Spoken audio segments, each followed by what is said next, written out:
En quart de finale, potentiellement le Maroc. Et moi, j'aime bien jouer les pays hôtes. On a vu que le Cameroun a souvent affronté les pays hôtes dans les CAN et ça a souvent été une très bonne nouvelle pour nous. En général, quand on joue le pays hôte dans une CAN et qu'on les bat, bien évidemment, on finit au minima en finale. Dans le monde entier, qui ne connaît pas les lions indomptables du Cameroun? Bonjour à tous les amis, j'espère que vous allez bien.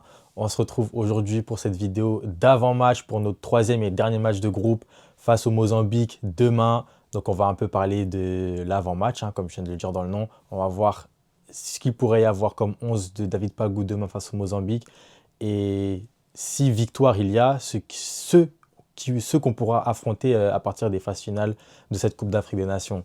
On va directement entrer dans le vif du sujet avec ce match face au Mozambique. Comme je vous avais dit dans ma toute première vidéo par rapport à cette CAN, le Mozambique, c'est une équipe qu'il faut redouter, c'est une équipe qui est sérieuse, malgré que personne ne les attend dans cette compétition. On l'a vu, ils ont réussi à battre le Gabon, une équipe qui pouvait créer la surprise dans cette compétition.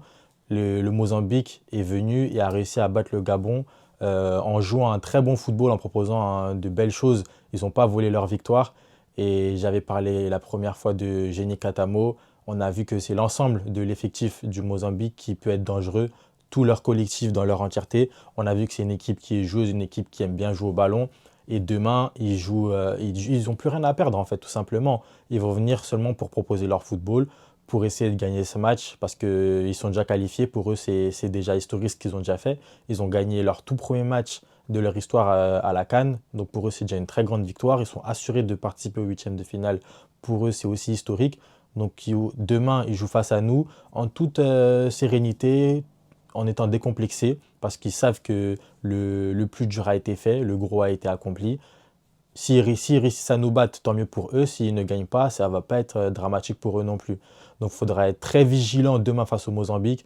Surtout qu'il faut assurer une victoire obligatoirement pour au minimum finir premier, au pire des cas deuxième, mais ne surtout pas finir troisième parce que le troisième affrontera soit le Nigeria, soit le Sénégal en huitième de finale. Et c'est directement dès les phases à élimination directe de deux gros adversaires, deux très gros adversaires même je dirais.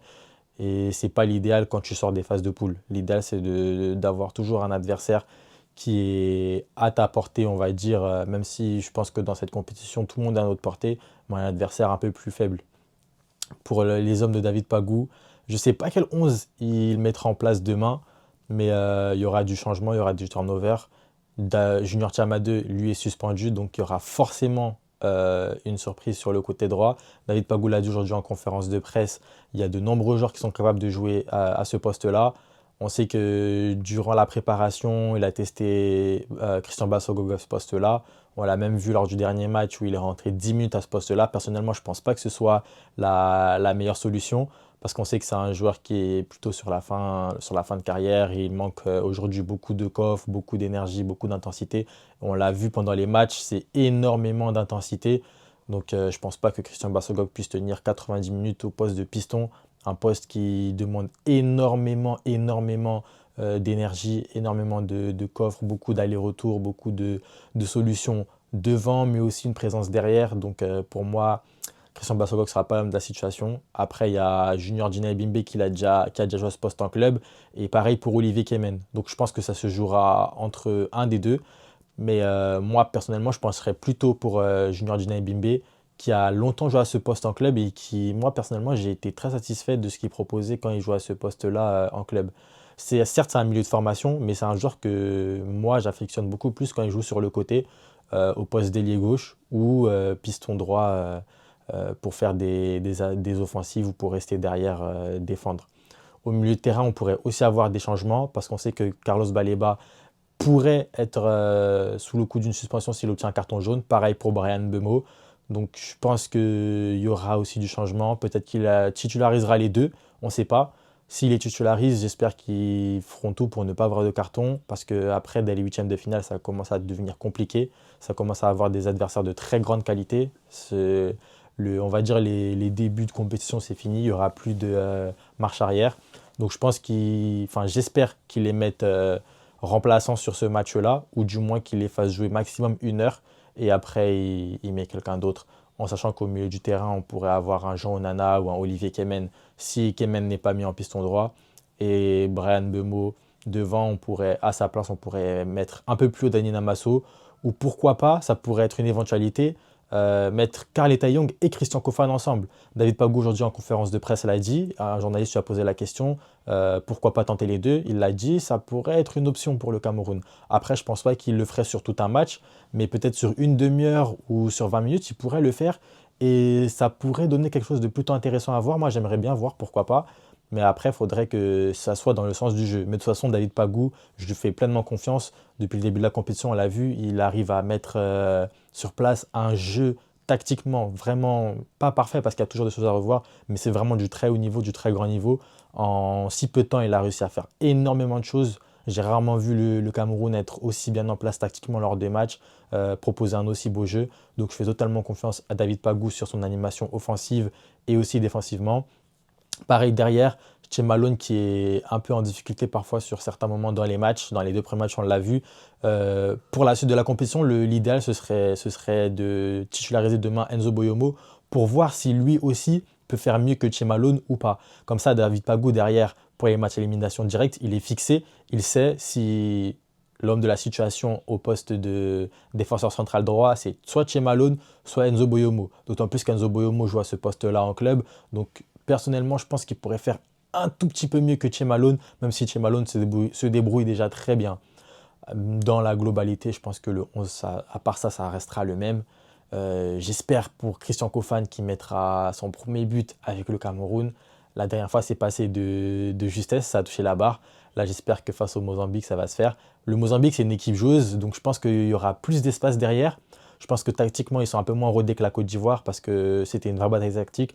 Et face à la Côte d'Ivoire, j'ai revu le match et tout. Tactiquement, on était au-dessus d'eux. On était clairement au-dessus d'eux. Donc, je pense que face au Mozambique, ça va le faire. Je nous verrais bien gagner le match 2-0 ou 2-1 parce que c'est une équipe joueuse, donc ils laissent des espaces. Ce n'est pas une équipe qui joue bloc bas. Et même s'ils jouent bloc bas derrière, ce serait préjudiciable pour eux puisque nous, le match, il nous arrange amplement. Après, si on finit deuxième, pas de souci, moi j'aime bien, le tableau me plaît si on termine deuxième. On affronterait l'Afrique du Sud en huitième de finale et en quart de finale potentiellement le Maroc.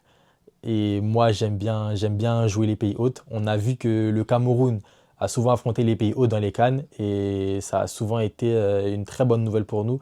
En général, quand on joue le pays hôte dans une CAN et qu'on les bat bien évidemment, on finit au minima en finale. Moi j'ai les souvenirs de la CAN 2008 où on élimine le Ghana. C'était au Ghana, on les élimine en demi-finale, on gagne 1-0, on se retrouve en finale. En 2017, on élimine le Gabon en phase de poule, on gagne la CAN. 2002, pareil au Mali, en demi-finale, on les bat 3-0, on gagne la CAN. En 2000, pareil, le Nigeria, on les affronte en finale, on les gagne. 92, Sénégal, on les élimine en quart de finale. Sauf que cette année-là, on n'avait pas fini en finale, on avait été éliminé en demi-finale. Et la dernière fois que le Maroc a organisé une CAN, c'était en 88. Et les gars, je vous laisse deviner. On a affronté le Maroc, on les a éliminés, et on a gagné la CAN. Donc je pense que si on joue le Maroc en quart de finale, on pourra en surprendre plus d'un. Et en plus de ça, on pourra suivre notre tradition qu'on aime bien faire, éliminer le pays organisateur et pourquoi pas derrière gagner la CAN. Après, si on finit premier, pour finir premier, de toute façon, c'est simple. Il faudrait juste que soit on gagne et que la Côte d'Ivoire ne gagne pas face au Gabon, mais j'en doute. On a déjà vu que Pierre-Emerick Aubameyang est forfait pour le match face à la Côte d'Ivoire. Les Gabonais, je pense qu'ils vont jouer un peu de manière je m'en foutiste. Ils sont déjà éliminés, ils n'ont plus rien à perdre. Ça y est, les carottes sont cuites pour eux, si on peut dire ça comme ça. La Côte d'Ivoire a un va-tout, donc je pense que la Côte d'Ivoire pourrait finir première. Mais si la Côte d'Ivoire ne gagne pas et que nous gagnons, on passe premier. Ou si les deux équipes gagnent mais que nous gagnons par exemple 2-0 et que la Côte d'Ivoire gagne 1-0, c'est nous qui passons premier. Et si nous passons premier, on jouera soit face au Burkina Faso, soit face au Soudan. Les deux s'affrontent demain à 17h, donc on sera un peu plus fixé. Et dans ces cas-là, on sera de l'autre côté du tableau avec un possible quart de finale Cameroun-Égypte qui reste l'un des plus gros chocs du football africain, même pas de ces dernières années, mais de toute l'histoire du football africain. Donc peu importe le côté du tableau où on va se trouver, pour moi je pense que c'est faisable parce que ce qu'on a montré depuis le début de cette compétition, c'est vraiment de bonnes choses. Je pense qu'on peut battre n'importe qui si on est bien rodé. Après, à partir des phases finales, ça se joue vraiment sur des détails, sur des tout petits détails. Donc, ce sera vraiment du 50-50 face à chaque adversaire.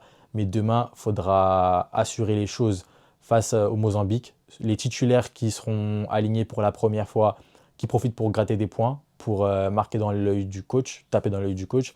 Et pourquoi pas un peu chambouler la hiérarchie, titiller les autres pour avoir des surprises peut-être dès les phases finales, même si je pense que depuis le début de la compétition, on a aligné le meilleur 11 possible pour le moment, à l'exception, comme je l'ai dit, de Che Malone, qui je pense pour moi est légèrement en dessous de Enzo Boyomo. Donc les gars, c'est tout pour cette vidéo. On se retrouvera demain pour l'après-match. N'hésitez pas, bien évidemment, à vous abonner, à liker, à partager. Et n'hésitez pas à commenter aussi pour me donner votre avis sur le match de demain, ce que vous sentez, si vous pensez qu'on va gagner, vos prédictions sur le score, etc. On se retrouvera demain pour l'après-match. Sur ce, je vous dis bonne soirée.